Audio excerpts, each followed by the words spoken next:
لو عاوزة تحوشي فلوس كتير ومن غير ما تحسي، تابعيني النهاردة وهقولك على طريقتين للتحويش اليومي من مصروفك.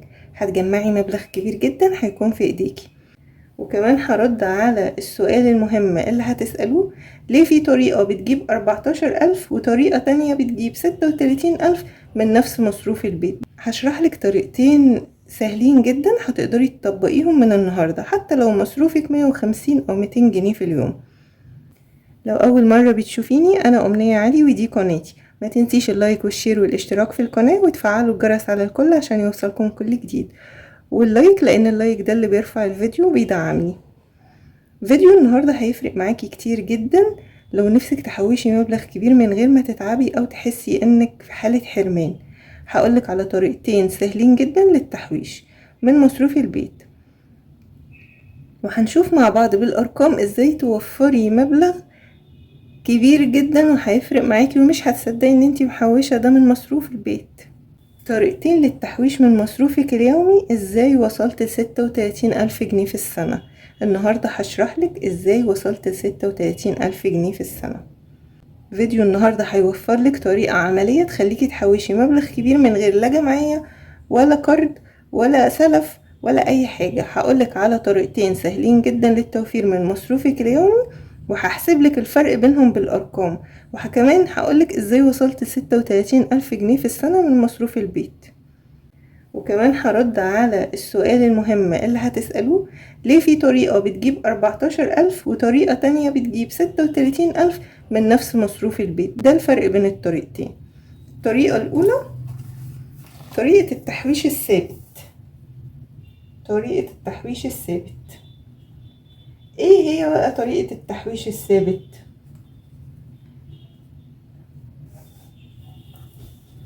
ان انا كل يوم لو مثلا مصروفك 150 او 200 جنيه وده ثابت بقى مصروفك كل يوم، مصروف البيت يعني، هتشيلي منهم 30 او 40 جنيه. 30 او 40 جنيه يعني 30 في 30 هيديكي 900 في الشهر، وال900 في 10 شهور هيدوكي 9,000 جنيه. وال40 لو حوشت 40 جنيه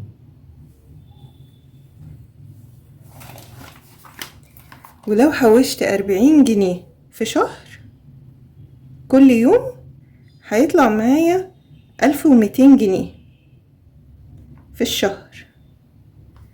1200 جنيه في السنة هيعملوا لي، ودي طريقة التحويش الأولى اللي هتطلع لي 14,400 جنيه.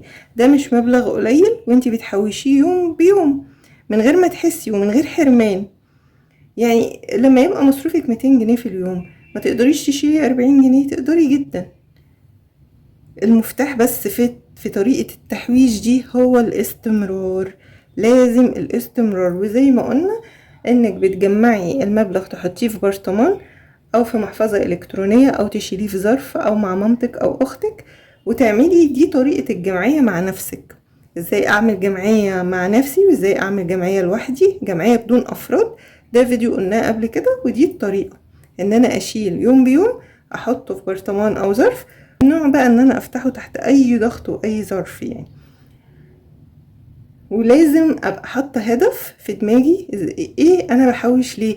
عشان اجيب مثلا حلق دهب، عشان اجيب دلاية، اعمل حاجة في البيت، اجيب جهاز للبيت، اجهز بنتي، اساعد في تجهيز بنتي، مصاريف جامعة.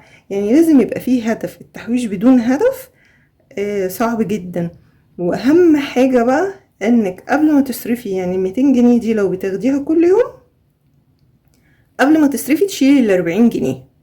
ما ينفعش تقولي هنزل اجيب طلبات البيت واللي يتوفر ابقى اشيل، لا. انتي يعني لازم تخلي مصاريفك هي اللي تتمدد على قد دخلك، مش دخلك اللي يكفي مصاريفك. يعني لازم تحددي الميزانية اللي انتي هتعمليها، يعني 160 جنيه في اليوم. لو نزلتي السوق بال200 جنيه هتصرفيهم، مش هتوفري ال40 جنيه، لا انزلي بال160 كده انتي وفرتي ال40 جنيه. دي طريقة التحويش الأولى. الطريقة التانية بقى أقوى شوية وممكن توصلك لمبلغ أكبر.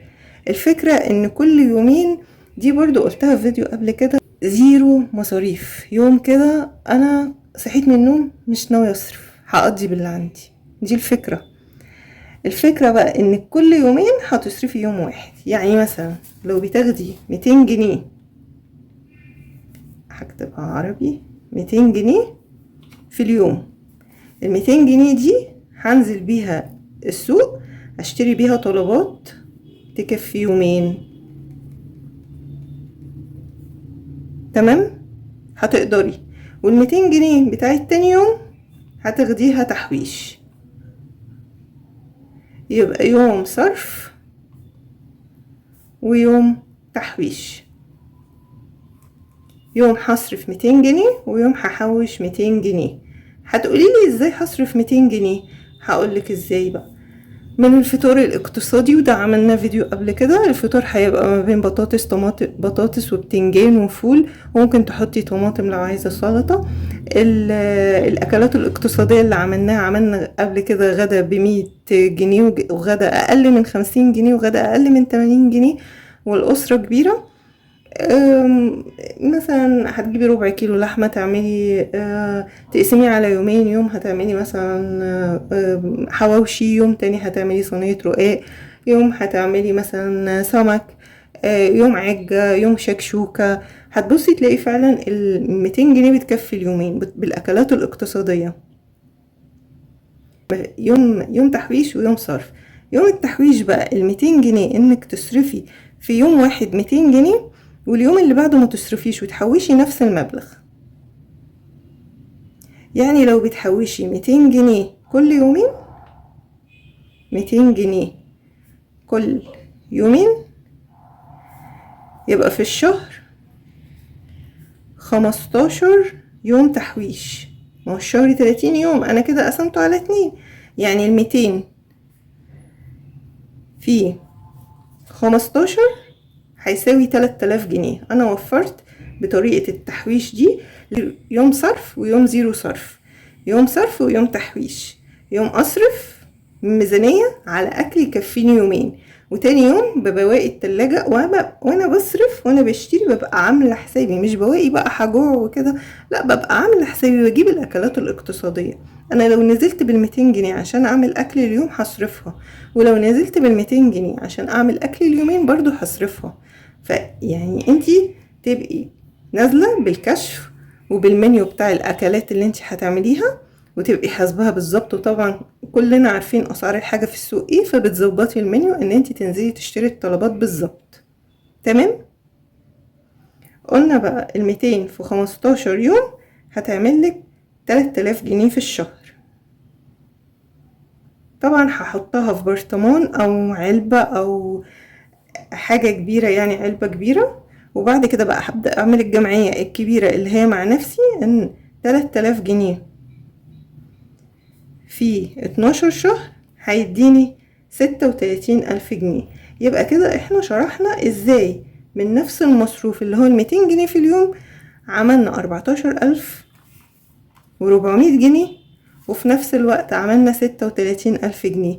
بس الطريقة مختلفة في التحويش. في طريقة ان انا احوش يومي، وفي طريقة ان انا اصرف يوم المصروف كامل ويوم تاني احوش. ناس كتير بقى هتتلخبط وتقول ازاي بتقولوا 36,000 جنيه وازاي بتقولوا 14,000 جنيه. 36,000 جنيه ده جاية من تحويش 200 جنيه،